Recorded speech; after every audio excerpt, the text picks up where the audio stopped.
Good morning, Commissioners. It's 11. Are we ready to let everyone in? Thank you, Morgan. Yes, please.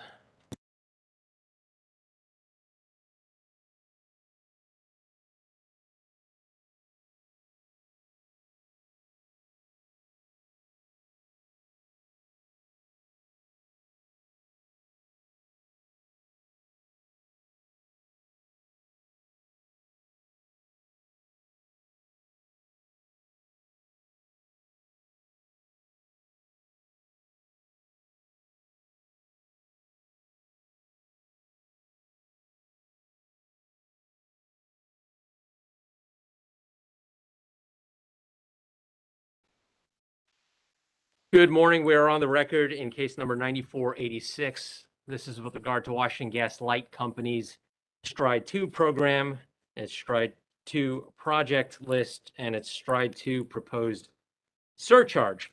This is a carryover item from an administrative meeting that we held a few weeks ago. And today is a hearing based on our hour-long discussion at the meeting.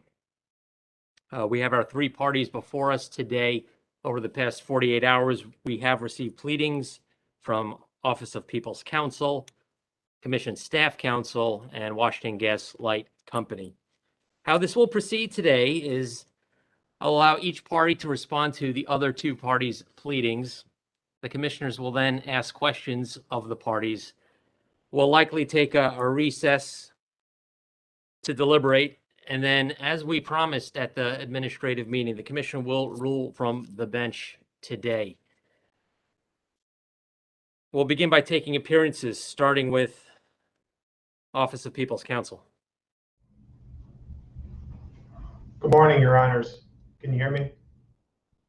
Better than ever, Mr. Yes, Cleaver. I changed locations, Your Honor, after the last episode. I'm in a new place so that I can be heard. Good morning, Joseph Cleaver on behalf of the Maryland Office of People's Counsel. Thank you. Good morning to staff. Ms. Garofalo, you're on mute. My apologies. Annette Garofalo on behalf of Commission staff, but appearing with me are Negusi Tesfaye of the Commission's Engineering Division, Benjamin Baker of the Gas, Water, and Telecommunications Division, and Jamie Smith of the Accounting Investigations Division. Thank you. And we'll turn to Washington Gas Light. Good morning, Chairman and Commissioners. John Dodge appearing on behalf of the company. I'm joined by several colleagues today. Our three principal participants will be Tracy Townsend, our Vice President of Construction and Safety, Jim Steffes, our Senior Vice President of Regulatory Affairs, and Jim Wagner, our Assistant Vice President for Rates and Regulatory Affairs. Other people will be chiming in only if necessary. Thank you. While this started out as an administrative meeting item, OPC was the party that moved for the hearing. So I'm going to allow OPC first to respond to both Washington Gas and Commission staff. We'll then hear from Commission staff, and the utility will be last in the lineup. So, Mr. Cleaver. Thank you, Mr. Chairman, Commissioners. Your Honors, we're now 8 years into Stride for Washington Gas, and we've seen enough to say that the company simply can't execute the work plans that it files with the PSC. As you know, before the PSC can approve a plan under Stride, it has to find that the investments and estimated costs are reasonable and prudent. And as we pointed out in our comments filed Monday, the Commission explained in its order in the first BGE Stride proceeding that when the Commission makes that determination, it looks at estimated costs, planned work, and projected benefits.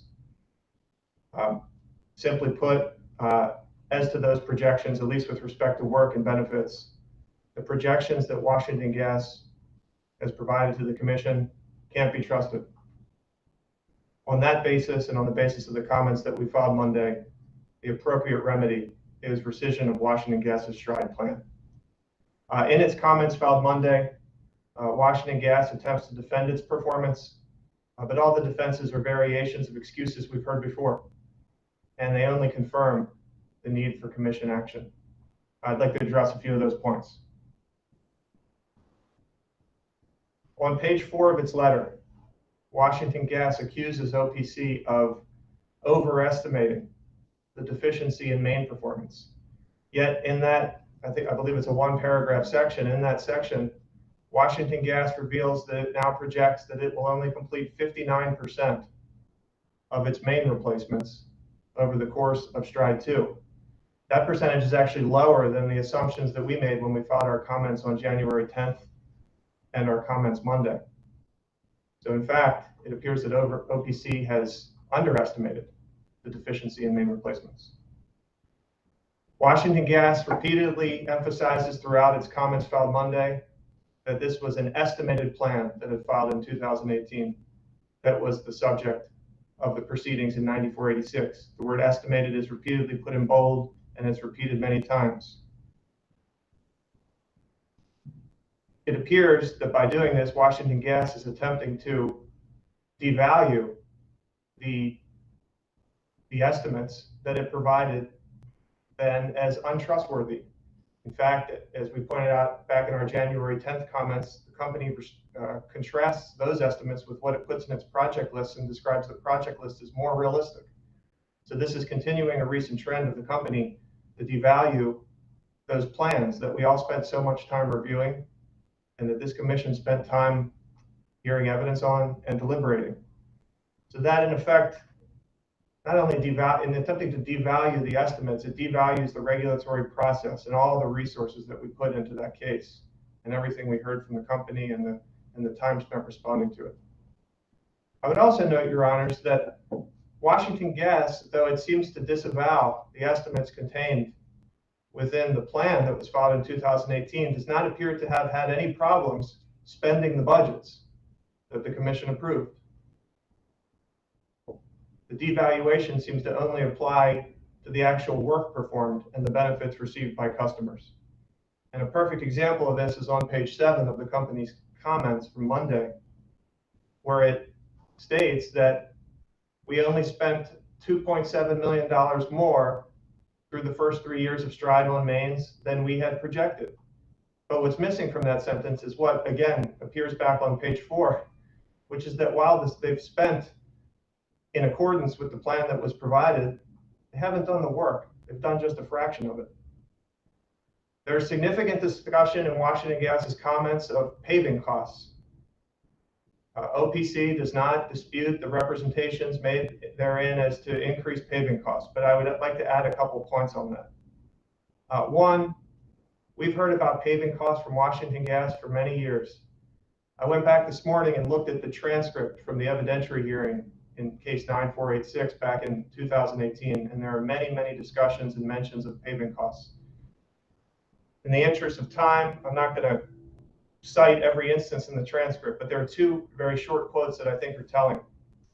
This is from the transcript in 9486. Page 63 of the day 1 transcript, Mr. Akas said, the company proposed a pace right now because of what we experienced in Stride 1 and the cost drivers from paving, from permitting, and the time restrictions dealing with that. That's at page 63. And then at page 193, Washington Gas witness Walsh says, quote, Washington Gas underestimated escalation and underestimated the impact of paving. He then described those as a systemic problem. So these are issues that the company's been on notice of for a long time, yet just can't seem to get right.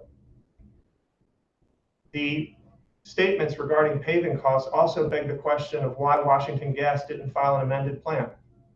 As the commission knows, the statute allows for amendments, and we've seen amendments in the past, including from Washington Gas in Stride 1 when it amended its first plan to add additional programs. If the costs that the company presented to the commission in case number 9486, case in chief, have proven to be completely inaccurate because of paving costs, why hasn't the company filed an amended plan with the commission? I would also add, Your Honors, that no other utility seems to be experiencing this issue. Of course, Washington Gas's service territory is unique to Washington Gas. So it's theoretically possible that the municipalities that fall within its service territory are more aggressive with respect to paving requirements.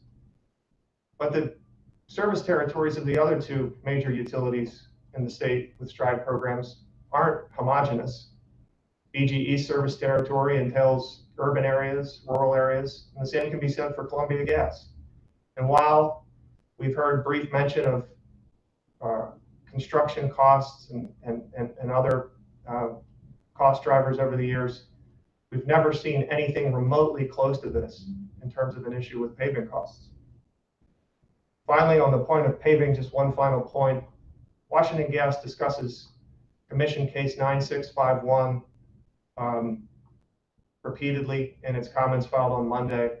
That case is on appeal, and this is obviously not the time to argue those issues, but for purposes only of drawing a distinction, I would just add that the issue in Case 9651 was OPC's argument that certain costs on completed projects that were significantly higher than estimates, and that deficiency in the planning process raised costs and was therefore imprudent. And we based our arguments on the testimony of our consultant. The commission disagreed with that.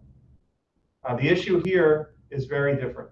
The issue here is, again, the value of the regulatory process, the value of the plans that the company files with the commission, and whether the company should be held to what it represented to the commission for purposes of projected costs and benefits. With respect to the proposal that appears towards the end of Washington Gas's Monday comments regarding reallocating funds, this is an unusual proposal. In some ways, it's the opposite of managerial prerogative. Washington Gas is essentially saying to the commission, as long as you let us keep our entire budget and don't take any of our budget away, we'll do whatever you want with it. That seems to stand in contrast to a lot of the other comments that appear earlier in Washington Gas's letter. This alternative proposal or offer that Washington Gas makes, it also further shows how the plan has been treated. This has been treated as a revenue-focused plan, first and foremost. It's about the budget. They've adhered to the budget. They haven't adhered to the work and benefits projections. And now they're saying, well, as long as we get the budget, if you want us to do something different, we'll do something different. And finally, on that point, I would just add that this doesn't appear to be any different than what the company is doing now. The company, if you look at, there was some discovery that staff propounded that came in on Monday. I think staff mentions this discovery briefly in its letter. That just shows it has a recast. It recasts all the projections for the data responses, staff 2713, and there's an attachment to that. And it just shows, for purposes of my discussion here, I bring it up only to say that it shows that there's been wild variations among all the programs in the plan. In terms of the work completed, pretty much every program is lower than what was projected. There are, I believe, one or two that are slightly higher. With respect to costs, it's all over the map. Some costs are up in certain programs, some costs are down. So for the company to say, well, we'll redirect certain funds within our budget to another one of our programs, that's just the status quo. That's just a continuation of what's already happening. It's largely an illusory offer, Your Honors. So for all those reasons, OPC's primary recommendation is that rescission is the most appropriate remedy here. This is a discretionary statute, and after 8 years, the company has shown that its projections can't be the basis of a finding of a reasonable and prudent plan. That said, Your Honors, we recognize that STRIDE is a statutorily authorized program, and we're also aware of the Commission's hesitancy to interfere with the gas utility STRIDE plans over the years, and we recognize that. And we also recognize that much of the discussion surrounding STRIDE is about safety, and we can see that that's been the focus of the discussions surrounding the statute before this commission. So as an alternative, Your Honors, we have a secondary proposal that we make in our comments. And that secondary proposal would effectively lower the company's authorized STRIDE budget by 15% for the next 2 years, for calendar year 2022 and 2023. And the reason, the way we got to that number, we explained it in the comments. There's a There's an appendix attached to our comments that I'm happy to walk through, but suffice it to say, we tried to identify the extent to which the company has completed projects in accordance with the authorized budgets, and then come up with a weighted average for what we've, with the assistance we had for that particular piece of our comments. We engaged the assistance of our consultant, DH Infrastructure, which was our consultant in the case in chief. What DH Infrastructure deems the earned budget, that's just a term that we put there to indicate the amount of the budget that's been actually earned, if you will, through the work that's been completed. So we've offered that as a secondary consideration and recommendation for the commission. With respect to the staff comments, we appreciate the staff's suggestions. We respectfully disagree, of course, with the approval of the calendar year 2022 STRIDE list. These issues have been ongoing for quite some time, and as I think it came out in the discussion a few weeks ago when this was first before the commission on January 12th, you know, if 2022 goes forward as the company plans, then we'll be 80% of the way through STRIDE 2.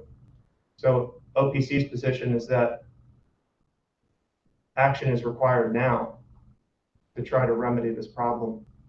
With respect to the other two staff proposals, OPC hasn't had the opportunity to work through the details of those with our consultant, but we recognize and agree with the concept of basing the company's authorized STRIDE activities on what the company's been able to achieve. And I think that at a high level, that's what staff's trying to accomplish. And we certainly agree with that in concept. Thank you, Your Honors. Thank you, Mr. Cleaver. We'll turn to Ms. Garofalo.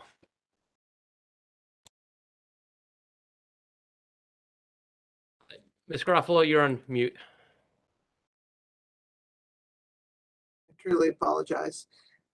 First, just to be clear, staff's recommendation for calendar year 2022 has not changed. We've reviewed the projects, we've reviewed the statute, and we believe the list for 2022 for STRIDE is consistent with the statute, and the proposed surcharges are accurate, and our position on 2022 has not changed. With regard to the current case, when this case was being heard, staff and OPC had somewhat similar positions in that we were concerned that WGL might be taking on more than they could accomplish based on their history only during STRIDE 1. However, they were allowed a certain amount of procedure and a certain amount of projects to be done. So we think that in 2024 and looking ahead, because we think there will be a STRIDE 3, staff does conclude the WGL should not be allowed STRIDE recovery in the future beyond a gas main replacement for mileage it is shown it could execute.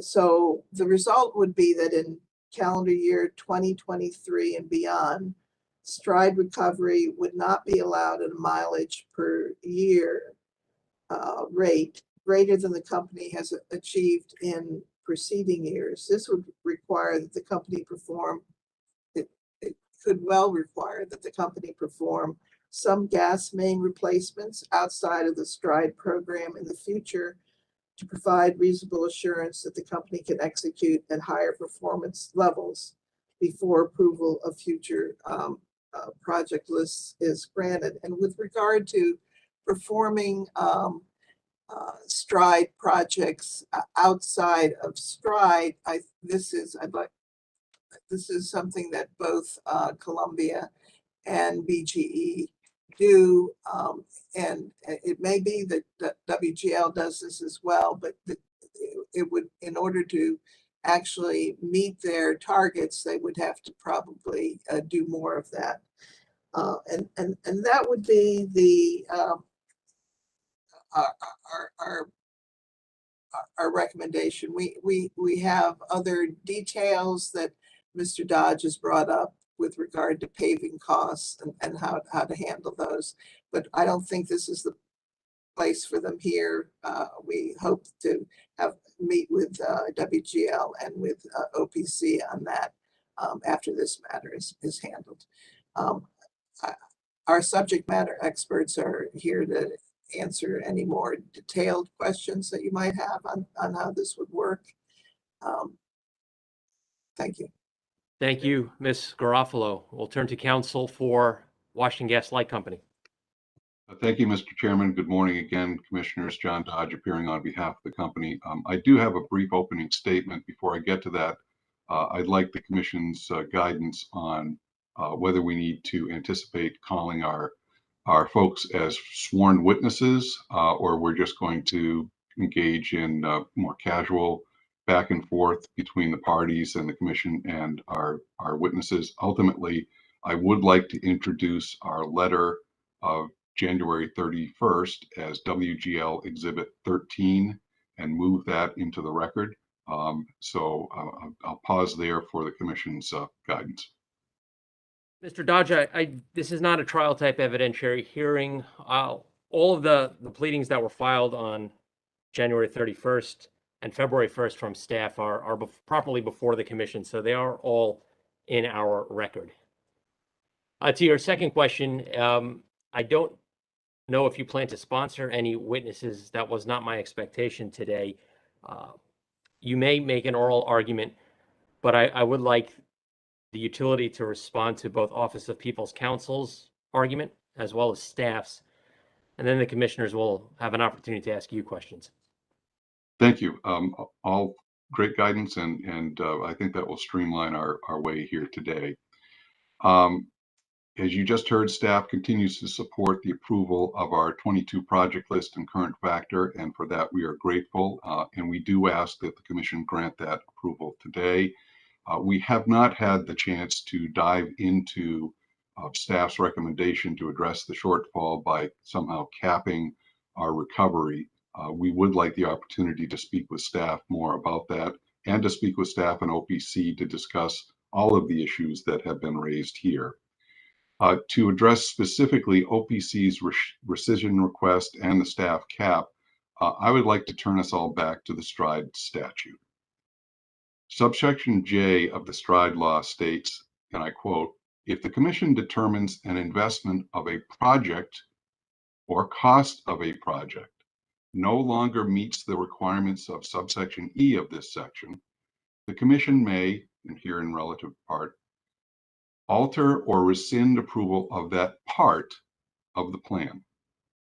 Subsection E of the STRIDE law states, and I quote again, "The Commission may approve a plan if it finds that the investments and estimated costs of eligible infrastructure replacement projects are reasonable and prudent and designed to improve public safety and infrastructure reliability over the short and long term." Thus, to grant OPC's request to rescind, the Commission must find that the investment of a distribution main project or the cost of a distribution main project is no longer reasonable and prudent. Washington Gas respectfully submits that the record evidence in this matter does not support such an imprudency filing for two main reasons. First, OPC has offered no evidence that any distribution main project, investment, or cost is imprudent. Instead, OPC has offered evidence of a variation between the company's 2018 distribution main mileage estimate and the company's 2019 to 2021 distribution main actual mileage replacements. This is the same type of shortcut OPC attempted in case number 9651, which the Commission rejected. In case 9651, in your order 89893, at page 4, the Commission stated, "OPC witness Coppola never identified any costs that were in fact imprudently incurred, instead requesting that the commission limit rate recovery to budgeted costs, a request the commission rejected. Second, Washington Gas has offered evidence here justifying all distribution main projects investment and costs. And that evidence also explains why there is a variation between the company's original mileage estimate and its actual mileage replacements. Thus, the record evidence in this case does not show that any imprudent distribution main project investment or cost as required by the statute. The record evidence actually shows the opposite. Washington Gas's distribution main projects investments and costs have been reasonable and prudent, especially in light of the tripling of paving costs to $62 million since 2019. And yet, notwithstanding those unforeseeable costs, the company's overall unit costs vary only 10% from its STRIDE 2 plan estimates. I will close by referencing OPC's opposition to our proposal to build a contingency into STRIDE 2 distribution project estimates. I'm quoting now from Order 88-943 issued on December 11th, 2018 in this matter, which approves STRIDE 2 and which includes the following statement attributed to OPC witness Larkin Connolly. Therefore, witness Larkin Connolly concludes that, quote, rather than build some contingency into the estimate to account for these costs up front, it is more appropriate to wait until the reconciliation stage of STRIDE so that the commission can evaluate the cost driving the variance and determine if it is a prudent expense. We agree with Mr. Larkin Connolly that the commission should evaluate the cost driving any variance in STRIDE to determine if it is a prudent expense. That is exactly what subsection J of the STRIDE statute contemplates. And we agree with Mr. Larkin Connolly that the cost is not the same as the variance, just as the commission ruled in case number 9651. The cost driving the variance between the company's estimated main replacements and its actual main replacements are prudent expenses outside of our control and unforeseeable when we created our STRIDE plan. With that, Mr. Chairman, I will make available myself and my colleagues to answer any questions that the commission may have. Thank you. Thank you, Mr. Dodge. At this time, the commissioners will engage in questioning. I will begin. Mr. Cleaver, has WGL incurred any costs in STRIDE 2 that you would deem to be imprudent? That's my question. We all recognize that they're going over budget. They're not meeting their goals in terms of project completion. I think Mr. Dodge would agree with me there. But has any of their expenses to date, including all these asphalt costs, which we have no reason to believe are not accurate, constitute imprudency? I have two responses to that, Your Honor. The first, I would say that the answer to that is yes. In the 9651 case, which has now been discussed, there's cost information provided by the company for 6,000 projects, and OPC challenged the prudency of 14 of them. And several of those projects were in fact STRIDE projects. And again, just to recap, the nature of the challenge was that had the company planned and accounted for certain contingencies in its planning, one, the estimates would have been more accurate, but two, the company could have saved costs. That's what the expert testimony was. And on that basis, we challenged it. I know the commission disagreed and that we're not here to relitigate that. So a handful of STRIDE projects, yes, it's OPC's position, and it continues to be OPC's position that there was imprudency. But most of the STRIDE work within STRIDE 2 hasn't come before the commission yet. It's not, the projects aren't used and useful, they're not finished. So for the majority of the projects, I would say that it's too early to make a formal prudency challenger to do an appropriate prudency review. With that, Mr. Cleaver, there may have been imprudent projects that you argued in 9651. However, as Mr. Dodge just stated in the statute, subsection J, do we have the ability to effectively punish Washington Gas Light and throw out its entire Stride 2 plan at this stage? We're at year 4 without a showing of imprudence. Yes, Your Honor, and that actually goes into the second part of the answer I was going to give to Your Honor's first question. The Stride statute is a little bit unusual in that it actually requires the commission to determine, quote, that a estimated, quote, this is E3, that the investments and estimated costs of eligible infrastructure replacement projects are reasonable and prudent. Of course, you're talking at that point, at that stage, when the commission's reviewing a Stride plan, everything's projected. Nothing's actually happened. So it's actually the use of the word prudent there is not the typical. That's not the typical context where we see it, where we assess after the fact. And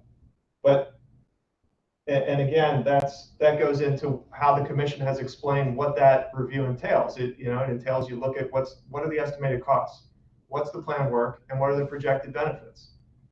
And that's what the commission does when it reviews a Stride plan. That's what the commission did in 2018 when it deliberated and then approved the plan in 9486. It was making a prudency determination based on how all three of those things work together: work, costs, and benefits. But we've now seen over 3 years that 2 of those projections, benefits and work, have not come to fruition. So it therefore requires, that's the premise of the finding that these estimates are reasonable and prudent, and the premise of the commission's approval. It's what authorizes the commission to approve the plan. And now that we know that 2 of those projections have been found to be entirely off base, it at the very least requires the commission to go back and say, is this still reasonable and prudent? And it's the company's burden. And I would just add on that point that Mr. Dodge's statements about the interplay between subsections E and subsection J, I don't think was entirely accurate. Mr. Dodge said that OPC has offered no evidence of imprudence. That's not the standard. The standard is that the commission has to find that the planned work is reasonable and prudent, and the company bears that burden. And we now know that the premise of such a finding has proven not to come true. Mr. Cleaver, I agree with you that the term prudency in the statute may be a little less clear with respect to our typical rate cases here, but I think it is a stretch to effectively argue that without any evidence that these costs are imprudent, that the commission would have firm footing to go forward and dismiss the Stride plan in its entirety. Let me turn to Mr. Dodge. Mr. Dodge, back in Order 88-943 at page 12, we stated that the commission will remain vigilant to ensure WGL's project completion rate is consistent with WGL's proposed plan. At this point, I think we could all agree that WGL will exhaust its budget well ahead of completing all the projects on the project list. Is that fair to say? Yes, Your Honor.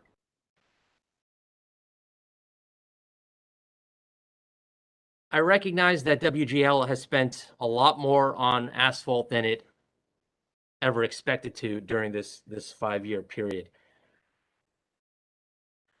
How does that explain how WGL has fallen behind on these main replacements? You could have moved forward with them. You could have requested more money out of Stride at some point in this proceeding. But how do those 2 items link together?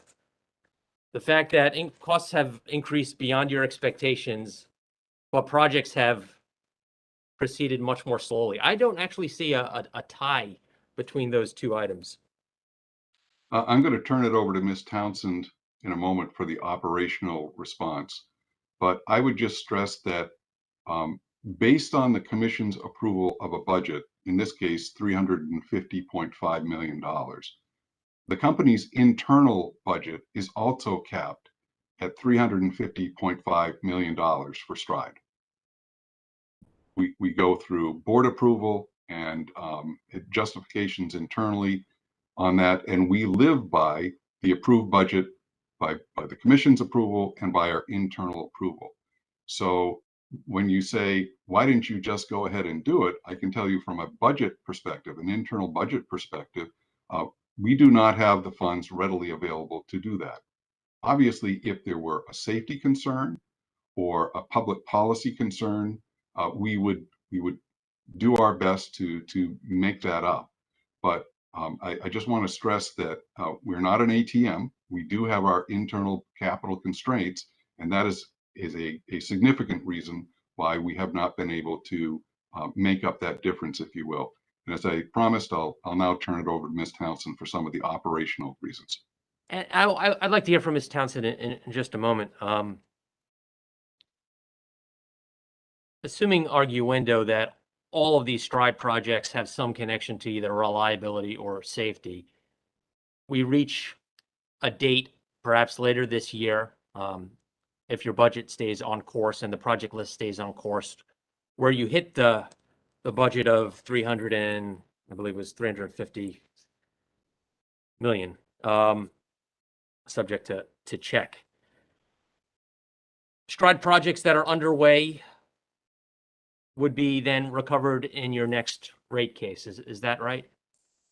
That's correct. The costs associated would be held or accounted for, if you will, and presented to the commission for review in our next rate proceeding.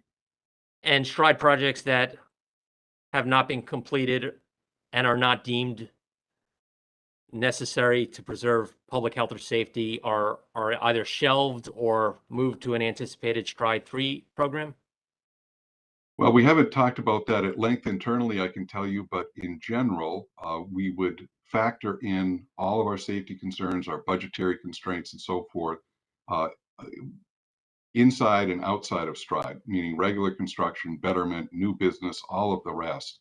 I think it's worth remembering again that Stride is an enhancement program. It's asking the companies, or excuse me, incenting the companies to go above and beyond maintaining a safe and reliable system pursuant to the commission's rules and the federal rules. This is to look at relatively risky pipe, not leaking pipe, relatively risky pipe that we say we're going to get that out of the ground sooner than we would have otherwise. So if we come up with 10 projects or 110 projects short of our goal, we will either, as you suggest, reintroduce those into Stride 3 or put them into the mix of our regular construction and replacement options. Thank you. Ms. Townsend, if you can recall my question from a few moments ago, how does the increase in asphalt costs be allowed to serve as an excuse for the fact that the projects are not getting completed timely? So good morning, Chairman. Can you hear me properly? Ms. Townsend, you may have two devices open and you'll have to shut one of them off, please. Yes, just a moment. I was seeking IT support. Just a moment. Take your time.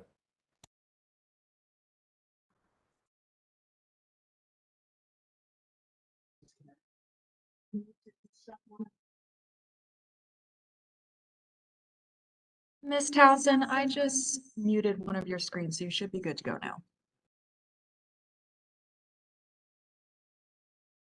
Thank you so much. I'm a construction person, not a digital person. Oh, Ms. Townsend, let's hold on a second. We still have a echo.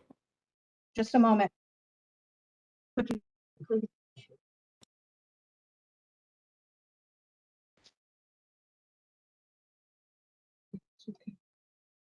Ms. Townsend, you may wish to mute your turn off your speakers when you're speaking. I think that's probably the cause of the echo.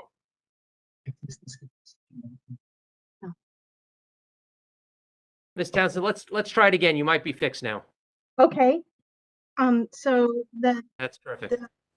it is perfect. Okay. Yes. Yep. So the disconnect between the paving increased costs and the unit achievement is the fact that as Mr. Dodge indicated, we do work towards the budget with that being kind of the end point of where we would push work through risk prioritization process.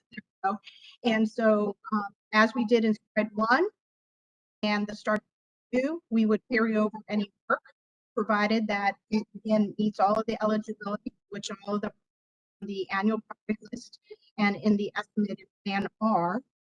And so we just work towards that budget. And again, to Mr. Dodge's point, it's just an acceleration or an enhancement of safety, not a safe to stay safe workload. Okay, Ms. Townsend, I see the court reporter on, which means that he's probably having trouble hearing you. Is that right, Mr. Chambers? That's correct, Your Honor. Can I I'm make getting a another suggestion? double voice. Tracy, can you call in on your phone and simply mute everything on your I laptop? certainly will give it a Okay, My apologies, Your Honor. thank you, And Mr. Chambers. Thank- We'll give her, Also, can she repeat what she just said because it was very difficult to hear? I'm going to attempt to rejoin. okay.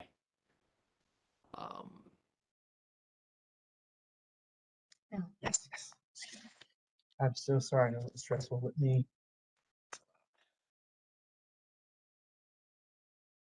These things happen. I think you're good now. Let's give that a shot. I think you're still connected because they can hear you. Ask them if they can see you. Chairman and or Yes. commissioners or secretary, can you see me? We could see you and we could hear you much better. So Okay, just thank you to so make much. to make sure that our record is clear, the court reporter would like you, to the best of your abilities, to repeat your answer. Okay, to the best of my abilities, I was tying the workload completion to our budget, both in what is approved on an annual basis from a project list perspective, as well as that internal budget that Mr. Dodge indicated. So we put work out at that pace in order to be able to stay within both of those budgets on an annual basis. So if there were to be any changes or underperformance of any of the project work that's been on the individual project list, we would carry that over from Stride 2 to Stride 3, as we've done before in Stride 1 to Stride 2. And so if paving costs are increased, we will be less likely to do the plan estimates of the construction units. So we use that budget as the finish line, and we put work out in the risk priority, but at that budget or that pace. And again, to Mr. Dodge's point, Stride is all about the acceleration and enhancement of safety and improvement of reliability. It's not due to a safety sensitive situation. Obviously, if we had any type of safety sensitive projects, we would commence that work regardless of whether or not it fit in the Stride list or normal replacement. Thank you, Ms. Townsend. So just to recharacterize your response, effectively, you're keeping an eye on the running budget and you're keeping an eye on the project list at the same time to make sure that you could accomplish the most projects with the remaining budget. Is that fair? That is accurate. That is accurate. We will push the work out based on its risk reduction priority. Okay, That's correct. thank you. Thank you. Mr. Dodge, if I could return to you, you heard I had some concerns with Mr. Cleaver's argument with respect to rescission. Mr. Dodge and OPC propose an alternative methodology that would effectively reduce the budget for years 2022 and 2023 by 14.7%. him and his experts calculated that number by determining at first what your earned budget is based on what you've completed and subtracting that out of your total budget. And according to his numbers, it's about a 14% cut for a 2-year period. Why is that not a reasonable approach for this commission to adopt in light of the fact that we all recognize that the plan we approved in December of 2018 is not going to be what occurs by December of next year? I would return to the STRIDE statute, the interplay of subsections J and E. To make a change at this point, having approved our original plan, the commission has to find project-specific imprudence. And there's no evidence of that on the record.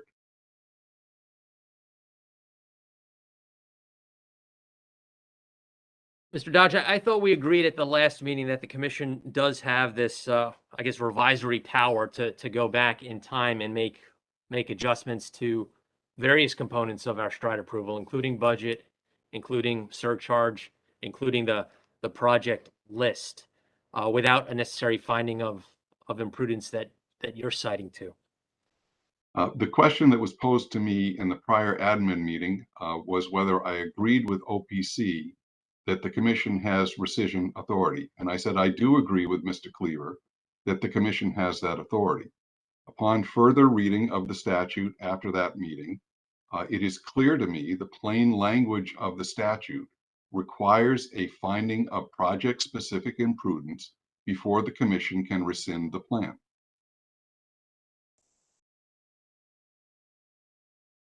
And perhaps we're talking about the same thing. I'm not discussing rescission of the entire plan. I'm discussing their proposal for the 14.7% cut to years 4 and 5. But perhaps, is that the same response, Mr. Dodge? It would be. I don't think the statute grants the commission the authority to make a retroactive change to the approved budget absent the imprudency determination. A formulaic response just isn't allowed under the statute, the plain language of the statute. What since we have agreed, Mr. Dodge, that the plan that we approved is not the plan that's going to be completed, what then does the commission have on the table in terms of tools to correct the trajectory of Washington Gas's current plan? You could make a finding of imprudence. As I've argued, I don't think the record here supports that. And the commission could also, I lost my thought. If you give me just a second. Mr. Dodge, I agree with you that there's nothing before us that would suggest imprudence of any of the projects that you've undertaken. We haven't reviewed all of those hundreds or thousands of projects, of course, at this time. You did put on the table this offer to move some money around to effectively shelve programs. I think it was 5C and 5. Transmission program dollars and distribution programs 5A and 5C. 5A and 5C. So the first proposal is what we are willing to do today, and we've shown you what gains that would allow us to achieve. The second point on, as you characterize it, shelving 5A and 5C, we are willing to do if directed by the commission, but we would like your guidance on that. Mr. Dodge, we would only get a perhaps negligible benefit. Was it just one additional mile of main if we shelved 5A and 5C? I believe the opposite is true, Your Honor, that if we redirected transmission dollars in the amount of, as I recall, $3 million, we would pick up one extra mile. If we added to that the distribution programs 5A and 5C dollars, I think we pick up an additional 2 to 3 miles on top of that incremental mile. Thank you, Mr. And as we pointed out, this is also based on a recognition of the relative risk of each program. Not every program is is relatively as risky as the others. So we are looking to shift dollars for lower risk programs to make up some of the shortfall in the mileage. Thank you. No, we do recognize that you have a triage in effect in terms of what STRIDE project next on the list should be completed next.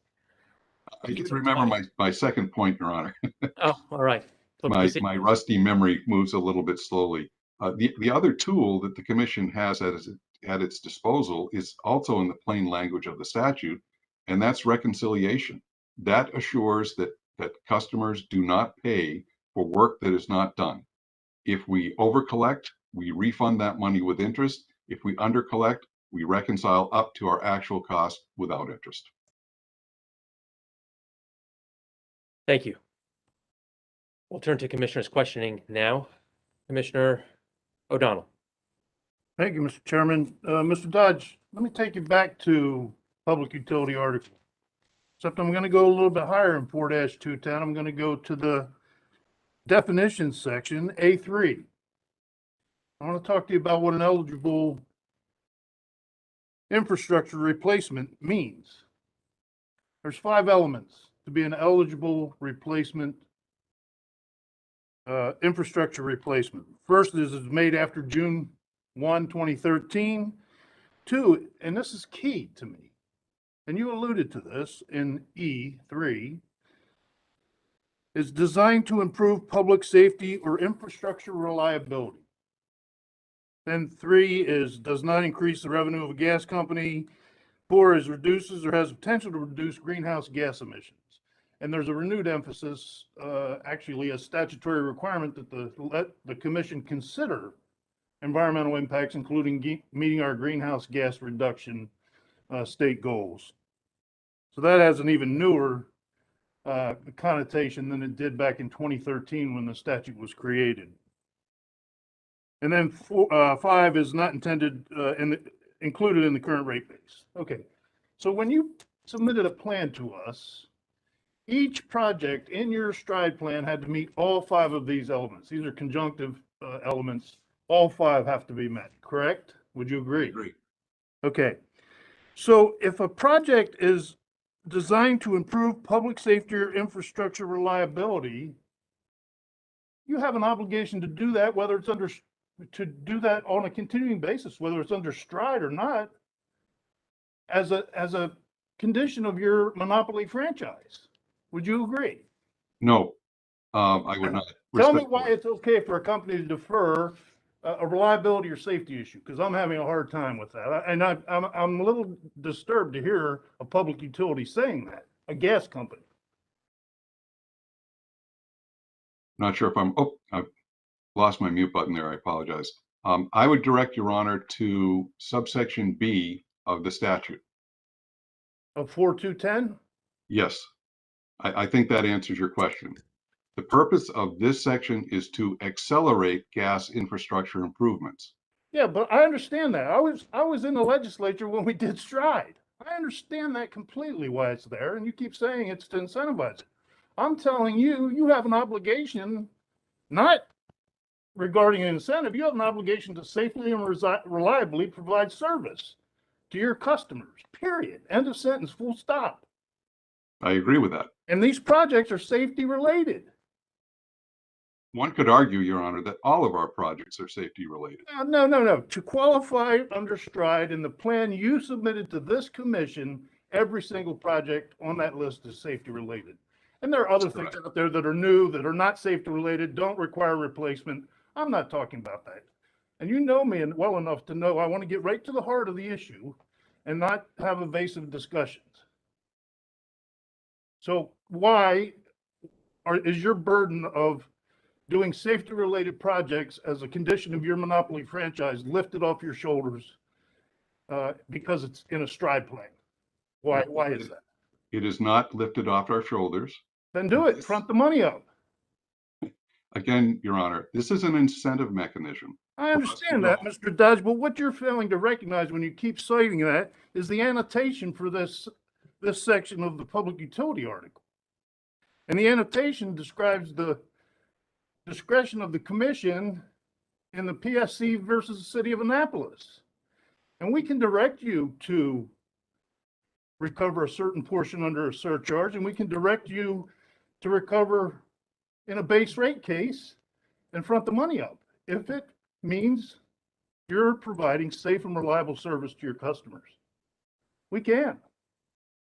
Read the annotation. I've read the case, Your Honor.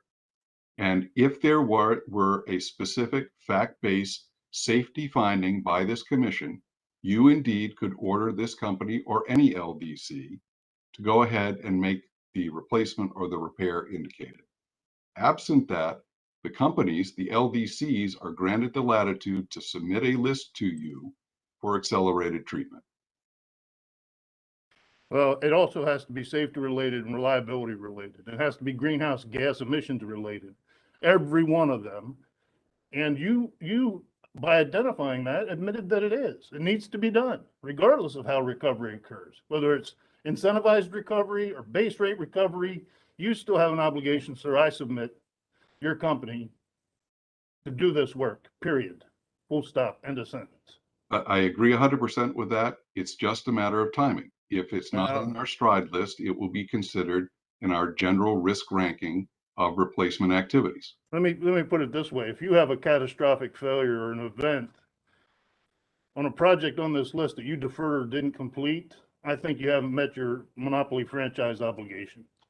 And I understand that, and I can only counter in the same candor that I appreciate from you. If our plan is rescinded, we won't be able to do that. Well, I'm still a little bit tweaked that the company kind of threatened the commission that if we didn't act 2 weeks ago, you were going to defer projects. So the posture of the company in this is very annoying to me, to be honest with you. If I may respond, as a licensed Maryland attorney, I have a duty of candor to this tribunal, and I take that duty very seriously. I would never knowingly mislead this commission about any activity of Washington Gas. So I am being candid with my observations and interpretation of the statute. I understand that you may have a good faith interpretation to the contrary. We are not threatening the commission. We will do the work that is required to maintain our system safely and reliably, period, full stop. But to suggest that because we develop a STRIDE list, and if we stop our STRIDE plan, we must pivot and immediately do those projects, absent the incentive of STRIDE, I think is simply wrong. Well, with all due respect, Mr. Dodge, I didn't say you were being mistruthful or somehow not being forthright in your opinion. What I'm suggesting was I didn't like the fact that you told this commission you were going to send your crews to the District of Columbia or other jurisdictions if we didn't give you what you wanted in this regard. And that's exactly what these ears heard. I disagree that that's what I said. What I said was that if our 22 project list is not approved, we will have to balance out our work, including work in other jurisdictions, to keep those crews occupied. That's all I have, Mr. Chairman. Thank you. Commissioner Herman. Thank you, Mr. Chairman. Mr. Dodge, I think I heard you say that once we approve the budget in 2018, we cannot make revisions to that budget without a finding of imprudence. Is that what I heard? That is my reading of the statute, Your Honor. Okay, so the commission is stuck with, in your view, the commission cannot change that budget, which was based on doing a certain amount of work. But Washington Gas can say, well, I can't get all that work done, but I can spend all the money. Is that correct? I think that, I apologize. It's okay, I have one too. If you, I'll stand up, and that usually does the trick. Yeah. I have the feeling that Ms. Townsend is controlling my light to get back at me for making my IT suggestions to her. If you could repeat the question, Your Honor, I'm sorry. Sure. I guess what I'm saying is you're telling me that the commission approves a budget based on a series of work in 2018. And we are stuck with that budget, but Washington Gas has the ability to say, I'm only gonna get half of that done, but I still get to spend all that money. That seems to be your position. Is that correct? I think under the statute, we are entitled to recover our actual costs. And if that means recovering actual costs associated with fewer work units, that is what the statute allows. Okay, so let me ask you another question. Since you're doing a significantly less work under the for the mains, at least, where you were originally going to do 119 miles in the plan, and now at best case we're looking at 71 miles at the end of the 5 years. Have you let crews go elsewhere and doing other work because now you're just doing less work? I will let Ms. Townsend handle that one. Commissioner Herman, we have not let any crews go across the work body in Maryland. So we have reassigned work accordingly, whether or not it's less main but more service work. So we are managing to the project list. So at this point in time, we expected to add crews to the mix, anticipating a certain level of spend. And depending on the capabilities of crews, we might have to right size that number, and we would try to redeploy them in other bodies of work across the enterprise in order to keep qualified resources available to do the work. Because as paving goes up, there are less underground construction units being performed, and paving is not done by the underground crews. And the underground crews are the ones that we're most concerned about preserving because of their status of being operator qualified. There's a higher degree of qualification required to do both main and service only work. So we look at our resource plan on a monthly basis. So we have not laid off any crews as of now.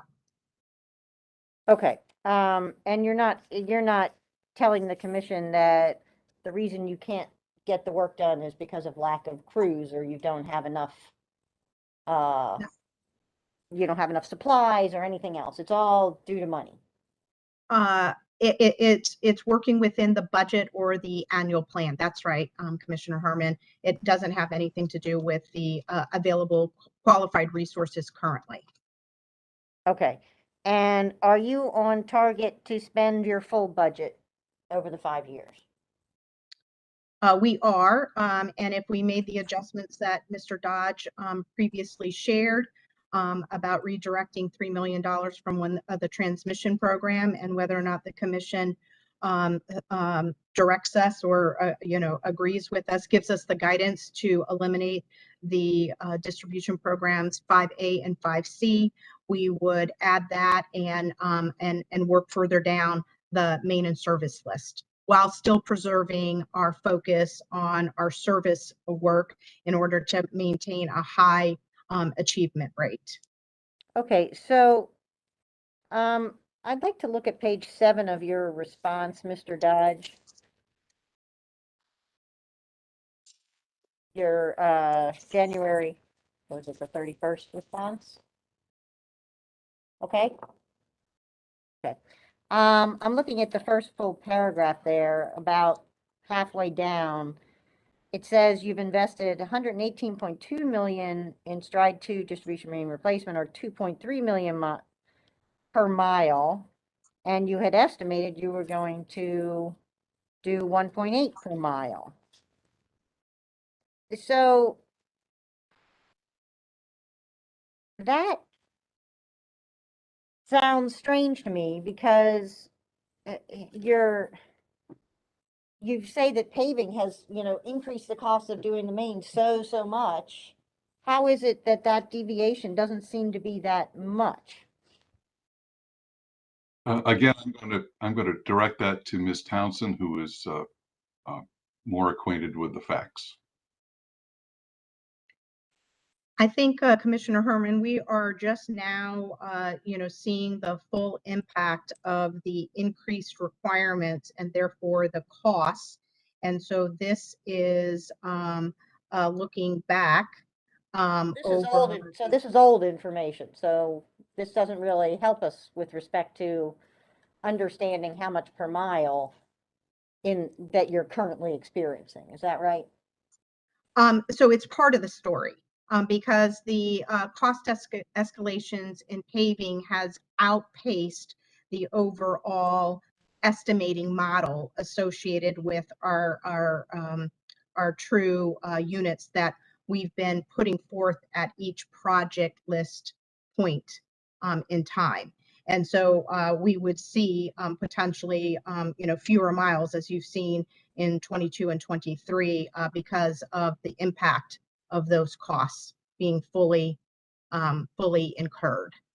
So you would expect it would go up above 2.3 million per mile then? It could if, again, the jurisdiction's requirements and or the inspector's latitude that they take in interpreting those and applying them post-construction, and any other cost escalations as well. There is other cost escalations to be concerned about. Currently, there are bills in Annapolis that talk about prevailing wage. Hold on a minute. You're telling, I'm getting a little frustrated. I'm trying not to, but what I'm hearing is we can't do all the mains because the paving is so expensive and we have to plan to the budget. And now you're telling me that, 2.3 million per mile it may not even go up. And I'm trying to understand, and there may be other price escalations. I mean, there may be all sorts of things. I get that, but I'm just, so this number, I'm just going to discount this number then. I'm just going to cross this number out because you're telling me that doesn't reflect the current paving costs. So I want to move down to the next question I had. That says a little bit further down, it says the record further shows that with respect to distribution main replacement, Washington Gas has achieved 77% of the Stride 2 plan forecast to date. How is that possible? If you got 119 miles in the plan and you've only done 50. That is just the math for the first 3 years worth of the 5-year plan against our achievement of 50.8 miles, actual miles of main, versus what at this point in time in the 5-year projection would have been 65 miles. Or the 77%. So you're saying that this is that you thought by now you would have done 65%, and now you're at 7, and this is 77%. 65 miles. 65 miles. 50.8 miles versus where we would have been in the 5-year plan estimate in year 3 would have been 65 miles. So that is the 77%. Okay, I understand that math. All right, fine, thank you. I was just trying to make sure I understood that.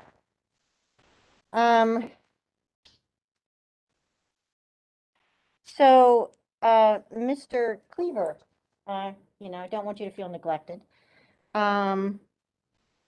Your proposal to you're proposing to reduce the entire budget, but isn't your principal concern with the fact that the mains aren't getting done? Yeah, that's a really good question, Your Honor. The in thinking about the best approach to this, one alternative is you say to the commission, you should issue an order requiring Washington Gas to do the replacement work that it said it was going to do in the case in 2018. But as we've seen and as we've heard from the company today and in other filings, that just doesn't seem possible. And of course, based on also representations that the company's made today and on Monday, that would, even if that were physically possible, the cost would be well and beyond, based on the company's representations, what they are. So, or you could say, well, the commission should approve some kind of reduced scope of work, more along the lines of what they've done here, But that's where we are already. The company is proceeding along with some reduced version of the plan that they've effectively unilaterally amended. And so that doesn't really get you anywhere. So just in light of all that and taking all that into consideration, we determined that the simplest thing to do is to reduce the budget by the amount that the company overpromised. That's effectively what we were trying to do. But in recognition also that this commission probably doesn't want to get into the business of saying to the company, okay, do projects 1, 2, 6, and 7, getting into that level and telling the company and picking and choosing projects. This way, the company will effectively be held to the representations that it made, but it will still have the ability to exercise managerial discretion or prerogative with respect to what it does. And we just thought that was really the only clean way to do this at this point in time. And there's an analog for that, as we pointed out. I mean, it's a different circumstance in many ways. You could distinguish it very easily. But as the commission knows, in the BGE MRP case, the commission found that some of the proposed spending was should have been spread out for longer. Doing it at that scale was inappropriate. So, and on that basis, the commission reduced the overall authorized spend, but allowed the company the discretion to, reallocate as it deemed fit. Okay, so you effectively just didn't really have a good way to just deal with the mains. Is that kind of what I heard? I think that's right, Your Honor, because if we take the position that they should spend all their money on mains and abandon all these other programs, the other programs were a part of the case that we all spent so much time on, and that the commissioners spent so much time on. So yeah, that seemed to be the easiest way to do it. Okay, because I think that some of my concern with your proposal is that, they're doing pretty well with a number of, with the services and things like that. They're doing quite well, and they're on target to get done the work that they promised to do. So I don't want to potentially set back that work if what we're trying to correct is the mains. Understood, Your Honor, and the company, of course, knows the risk profiles of the infrastructure on its system. And if the company determined following a budget reduction that it was most appropriate to continue to adhere to those service milestones that it established in 9486, then the company could do that. Of course, that would result in a further reduction in main replacement. But when you get to a point where the company's needs to exercise discretion. I mean, of course, that to some degree, that's how this works. And but your point's well taken. But I don't believe that there's a clean way to do it in terms of forcing the company to do a certain level of replacements of a specific type of infrastructure, which we know based on the company's representations would then come at the expense of something else. Right. Okay. Do you have a response to Mr. Dodge's what I would call limitations on our jurisdiction to revise the budget? Yes, Your Honor, I strongly disagree with Mr. Dodge's interpretation of the statute. I don't want to repeat the comments I made to Chairman Stanek earlier, but a lot of that discussion I would incorporate, and I would just add again, I can't stress this enough, that there's no requirement in this statute that someone prove or that Your Honors find imprudence, and that's the threshold that must be crossed before you can revise a plan. That's not what the statute says. And again, on that point about judging the prudency and reasonableness of a plan, when Washington the plan has, let's say, 26 characteristics A through Z, and it comes and it files this plan, and the commission, based on all those characteristics, determines that this is reasonable and prudent. Well, we now know that maybe 5 or 10 of those characteristics are not happening, and they're not going to happen.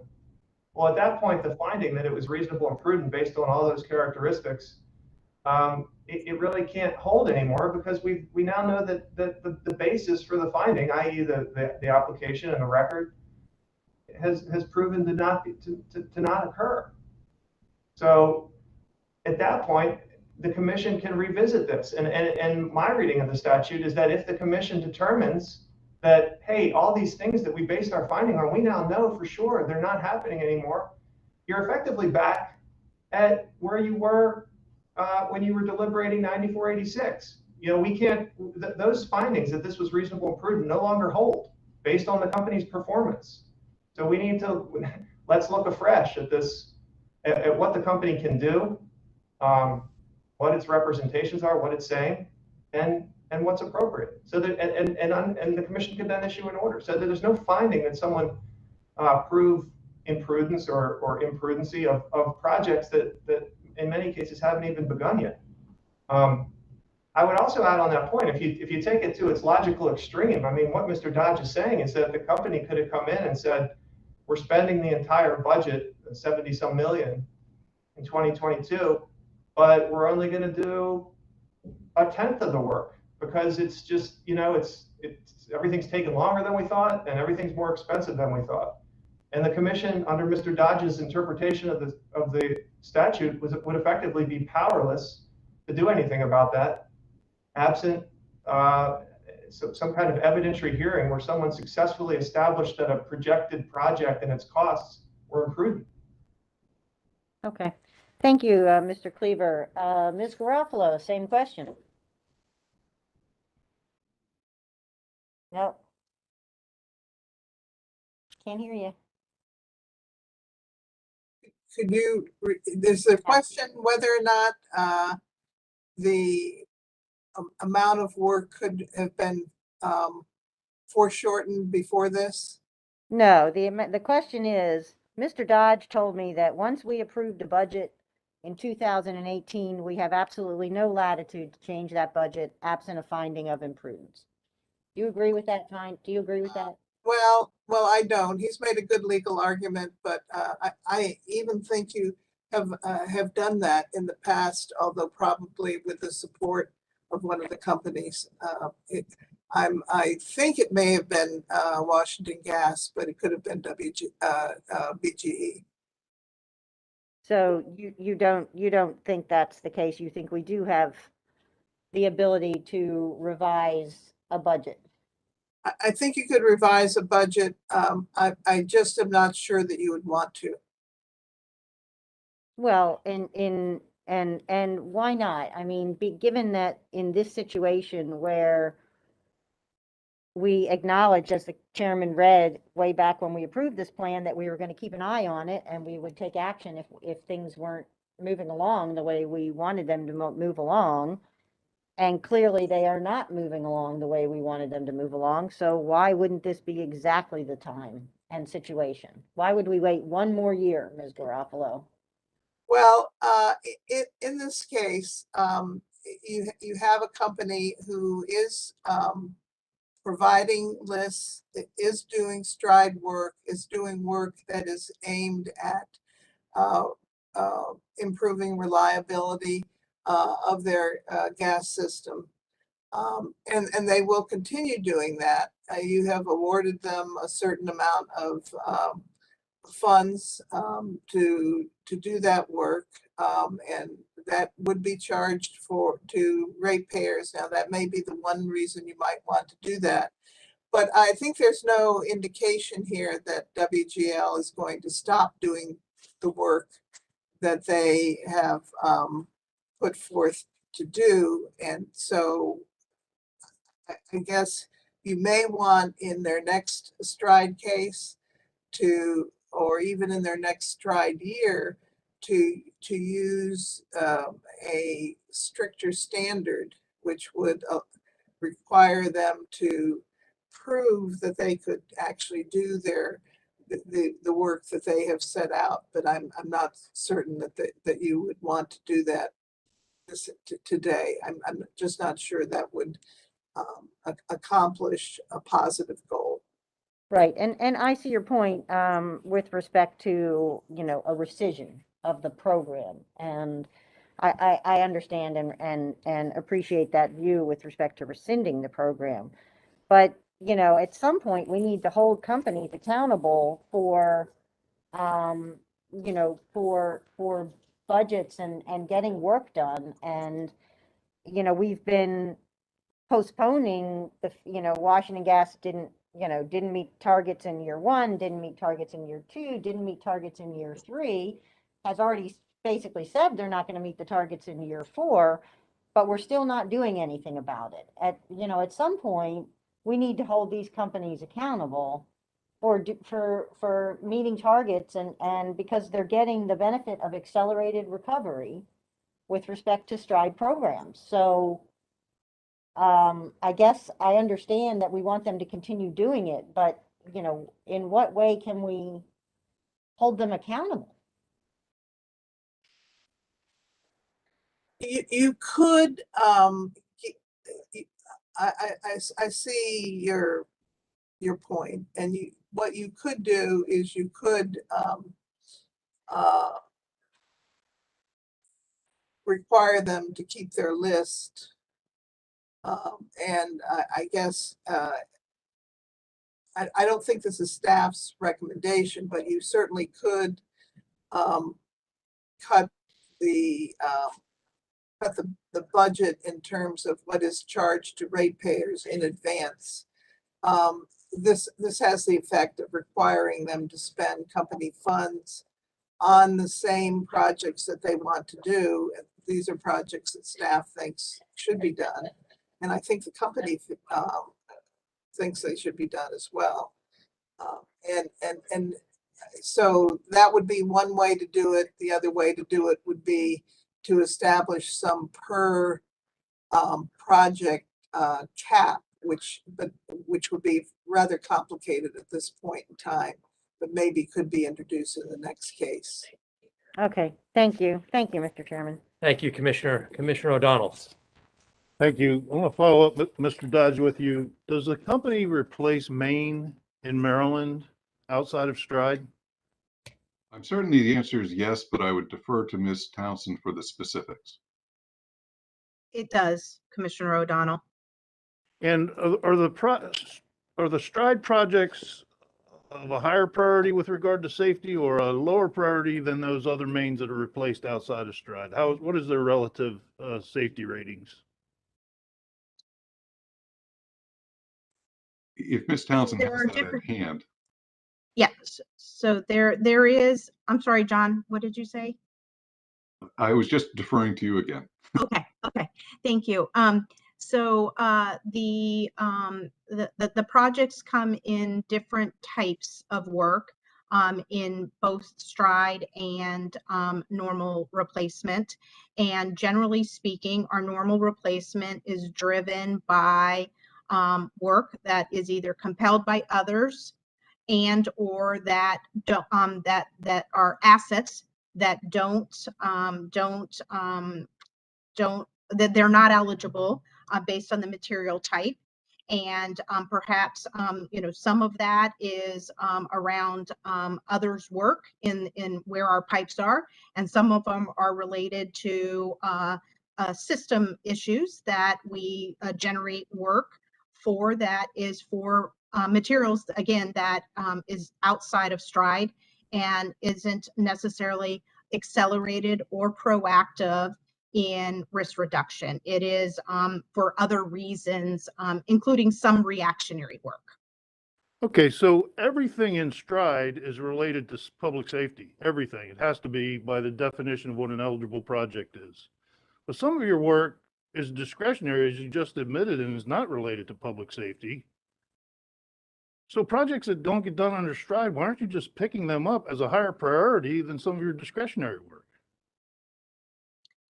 So that would be a business decision. We would just have to balance all of the business terms associated with the budget that the company has in order to expend on its construction projects.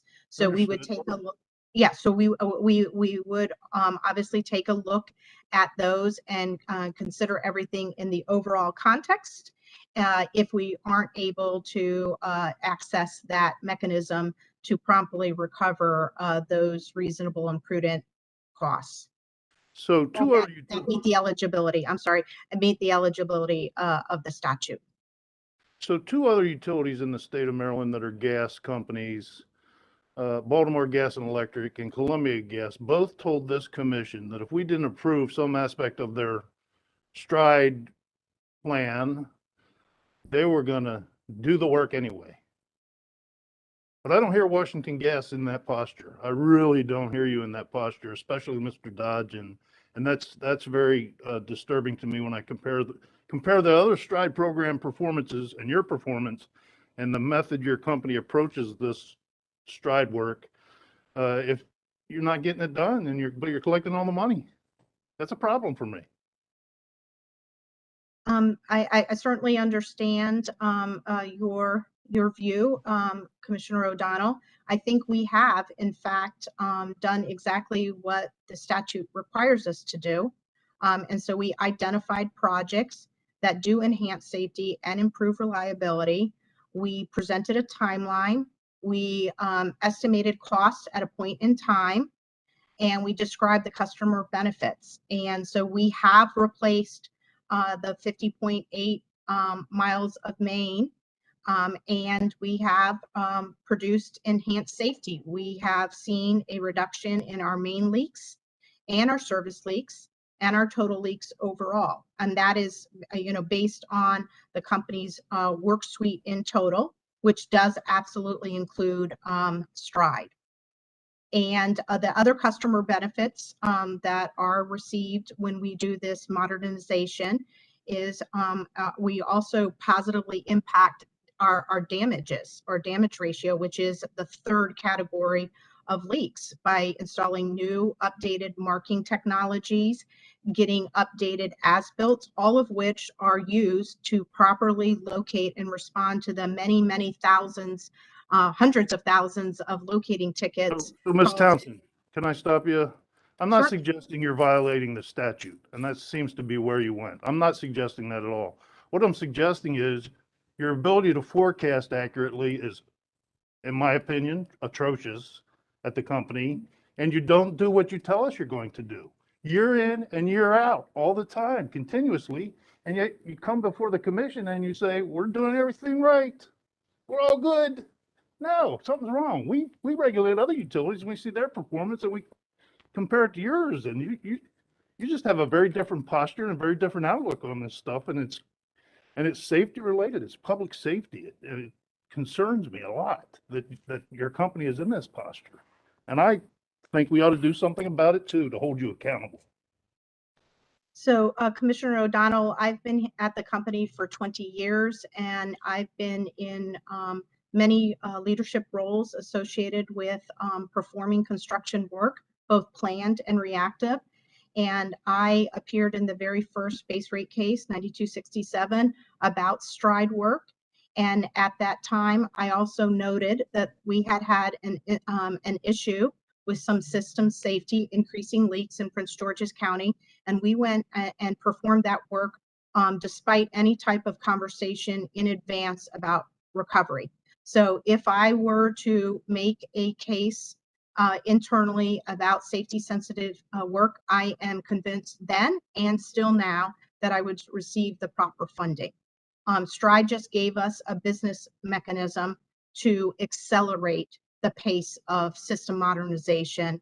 And as long as the estimates were performed, reasonably, and, we took an average cost of the by program over the first 4 years of STRIDE, we considered the targeted timelines that we had put forth, meaning what priorities we had.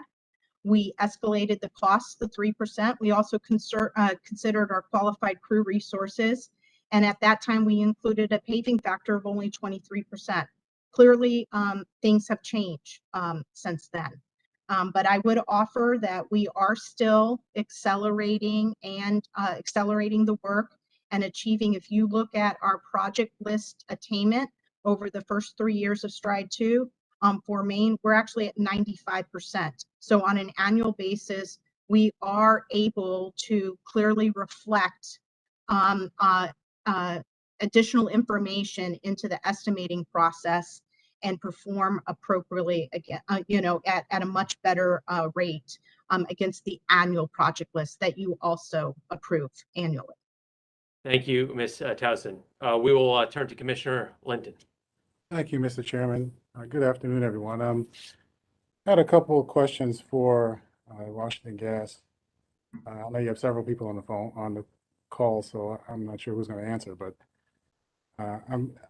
I noticed in your reconciliation filing, the one you made in November, that you've listed 160 projects on the project list. Is it still your conclusion that you're going to be able to complete all of those in 2022? I'll act as a taxi dispatcher again, Commissioner, and direct that to Ms. Townsend. Again, without any adjustments in redeploying the $3 million of transmission or any other adjustments regarding the elimination of distribution programs 5A and 5C, it is our plan to perform that work at the 160 projects, provided that there are no other kind of safety situations that would present themselves that we would have to, put forth in an administrative meeting as we've been directed to do. So that is still currently the plan to perform those units, the mileage of main and the number of services contained in there. And so all of these projects are being proposed as part of the STRIDE program. If you were to use all of the costs from these under the STRIDE advanced reimbursement, we're well above the $2. Is that correct? I'd actually have to defer to company witness or company colleague Jim Wagner or Andrew Lawson on that, as far as when in the 5-year term we would hit the $2 cap, Commissioner Linton. Yes, good afternoon, Commissioner Linton. This is Jim Wagner. To answer your question, once the company would go above the $2 cap, then any expenditures at that point would not be included in the STRIDE reconciliation, and they would be collected in a future rate case. Right, I understand that. And I thank you for the clarification. So I just wanted to be sure that if all of these projects were included in STRIDE, you'd be over the $2 cap. It wouldn't, this isn't $2 cap worth of projects that you proposed. I can answer that. I Sure. can answer that question. No, and I filed the current factor.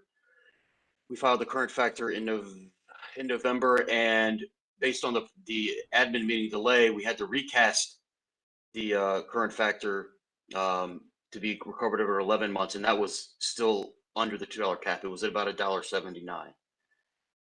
Now, you're likely to hit the $2 cap in 2023. Not likely, pretty much guaranteed to hit the $2 cap in 2023. Okay.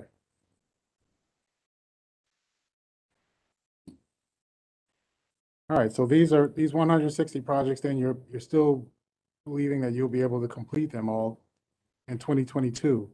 Does that include the projects that you are carrying over from 2021? Yes, the makeup of the 160 is both new projects as well as carried over from 2021. And so clearly a lot of there are parties here today and commissioners, including myself, who are a bit skeptical that the company is going to be able to meet this goal that you set for yourself. So I think part of what we've been hearing a lot today is questioning from everybody, the commissioners and from other parties, as to why should we believe it? So help me to understand why we should believe it. Commissioner Linton, I would say again, we have made our best estimate of things that will occur, and part of the stipulation in the parties, there was alignment around that as information becomes known and clear, that we could provide updates to any type of estimates that either impact start and stop dates or the duration of the project or the cost of the projects as projects are design finalized. And so again, it is our intent based on estimating factors that we used in 2021 that we still did not have the full impact known of 21 paving costs, that this is our best estimate currently in order to achieve those projects, the mileage of Maine and the number of services contained in those projects. So, I mean, you understand that the paving cost has been an issue that's come up before. And as I believe it was Commissioner O'Donnell that has already noted, we've had other companies that are paving in Maryland, just like Pepco is, and we haven't seen the similar challenges from them. So I guess what I'm suggesting to you is that we're not quite there yet. Is there something else? Is there some other reason why beyond just the increase of paving costs that have obviously affected your company, but haven't affected everybody else? Is there something else that we should be looking at to say that this is a justification for why the company has some challenges in living up to the estimates that they've made and that they've presented to the commission? Commissioner Linton, if I may, I would answer the question sort of in the opposite. Look at the project lists that you have approved in Stride 2 and look at our results compared to those project lists. We fare much better under that analysis than going back to estimates that were created in late 2017 or early 2018 to inform the filing of our Stride 2 plan. So you can trust us to do the work because we've been doing the work. And you can trust us not to charge more because we only recover our actual costs. And as a reminder, if we spend $40 million in 2022, we're not getting that $40 million in 2022. We're getting the revenue requirement, which is about 7% of what we deploy. So we're putting out the money and we're getting our revenue requirement and our return, but we're not recovering tens of millions of dollars a year as might be implicated here. We're doing the work, and when we don't do the work, we're very transparent as to why we're not. And here, you've already ruled in case number 9651 that paving costs were unforeseeable and outside the company's control. You also, in that case, ruled that the paving costs themselves, the level of costs, were reasonable and should be included in base rates. The only difference here is that the recovery mechanism is different. So you can trust us for all of those reasons. Well, I guess we'll see how it works out. Thank you for your responses. Thank you, Mr. Chairman. Thank you. Do commissioners have any additional questions? At this time, we will take a recess. Expect to be back at 1 p.m. Recess until 1 p.m. Thank you.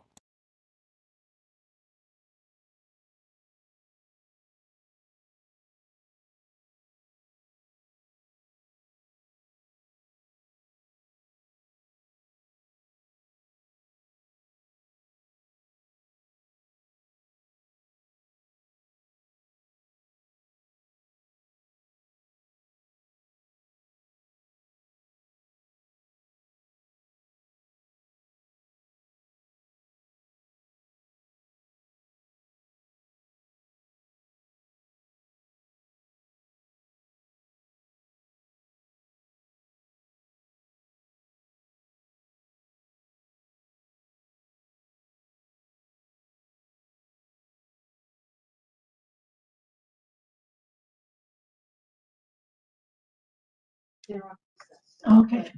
Hannah, my camera is still turned on. Here is the floor.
All right, we are back on the record.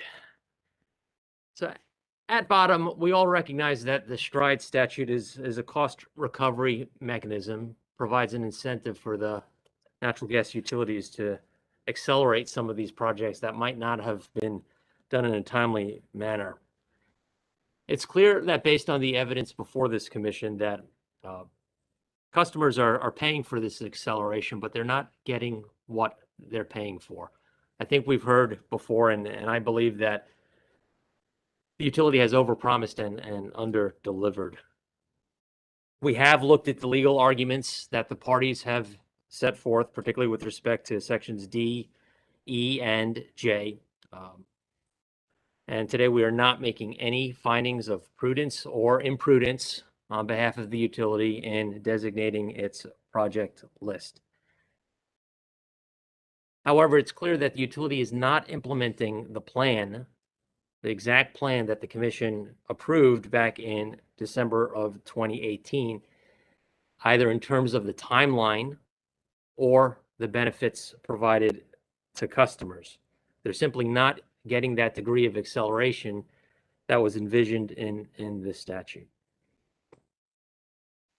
So for the reasons that we've heard in some of the arguments today, and the commission will be issuing a more detailed order to follow, I'm going to propose a motion to my colleagues that the commission approve the utilities STRIDE list for this calendar year 2022, that the commission make no adjustment to the budget for this STRIDE project list. Again, the commission is not making any findings of prudence or imprudence. However, the motion will require that for calendar year 2022, that Washington Gas realize a reduction of 14.7% to its STRIDE surcharge, not to the budget. And staff has made and put on the record a number of proposals for next year, which is the 5th year of STRIDE 2. I would encourage the utility to work with staff to either amend its next year's budget or amend the project list.